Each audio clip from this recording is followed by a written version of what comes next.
mga fanay ang nagtanggol kay Kim Chiu matapos mabasya pasaring nito tungkol sa nanloko umano sa kanya 15 years ago. Mas lalo naman siyang hinangaan ng mga fanay dahil tingin nila ay pinoprotektahan lamang ni Kim ang tambalan nila ni Paolo Avellino, ang Kim Pao. Ayan, alam mo naging ano yan ha, talagang malaking usapin, Kuya Romet, dito ako harap, 'di ba?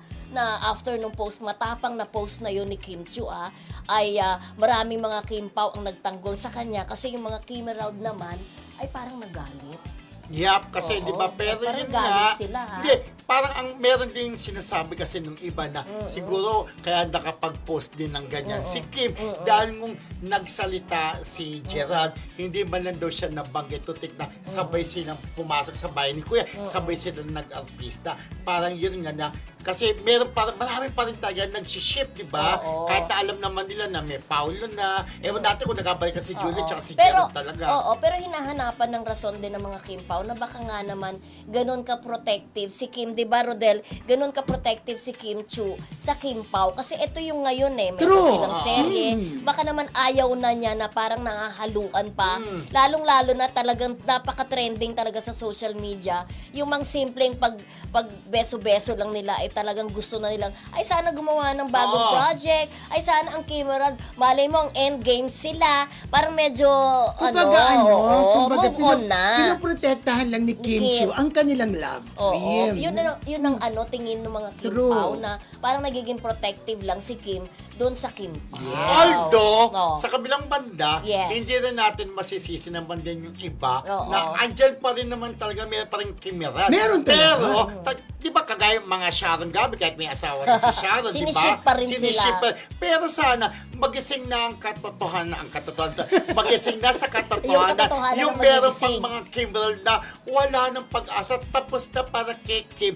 Anong close chapter na ng buhay ko si Gerald. So yun ang nag-grooming din na katotohanan. Huwag yun ang pag-iship-ship, di ba? Dahil sabi nga ni Kim sa loob-loob niya, masaya na ako sa piling ni Paolo. Tama na po, dito na po ako sa bago kong minamahal. Although wala pa silang pag-amin. Kaya naiintindihan natin kung saan yung pinagdadaanan ni Kim. Para di matapos na rin yung mga yung mga umaasa pa rin. Di ba yung nga sabi mo, may mag-wish pa rin, sana mag-work pa Oo. together. Hindi na po yung Nabuhayan mag-work together. Nabuhayan Oo. sila ng Hindi na po loob yung mag-work together. Ang mag-work forever ay ang Kim Pao. Dahil tuloy-tuloy ang project nila na puro blockbuster. Talagang nag-rate ang mga serye. Huwag na po kayong umasa. Huwag kayong magkagalit sa akin. First ko naman si Gerald ha. Mga Kimeral pa. Kung Naku, meron pa rin, di ba? oo. Pero hindi haba na ng po. chick. Hayaan na natin si Kim sa piling ni Paulo. Di ba? Yes. Corrected Tama ka dyan. by, Doon na lang okay. siya talaga. Oo, dahil... Si Paulo sabi niya. Oo, kasi talaga umalmo naman ng mga Kim Pao, katulad na lang ni Oo. Marcelita ng UK,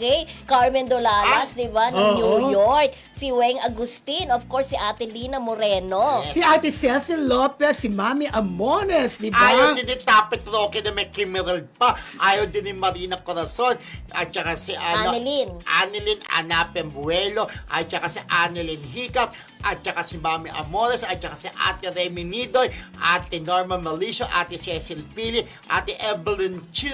Ayan. Si Emily Badizos lalo ayaw niya. Si Ate Cecil Lopez, ayaw din niya. At syempre, ayaw din ni Emily Gomez. Yes. At saka ni Eva Bautista. Rachel Jestro, nakakapanood daw siya ng replay na lang. Hello Rachel. Rachel Lucas, hello din sa'yo. Grace Dueñas. At saka may pinapabati pala si Tapit Roque, yung kasamaan din nila si Chimari, at saka si Chimari. Maritisay, si Rose, at saka si Linda. Ayan from Tapit Roque, kasamaan nila yan. Ate Lorna Anselmo. Hello Tita po Alice sa inyo. Lopez. It's Alice Lopez. Hello po, Ate Lorna.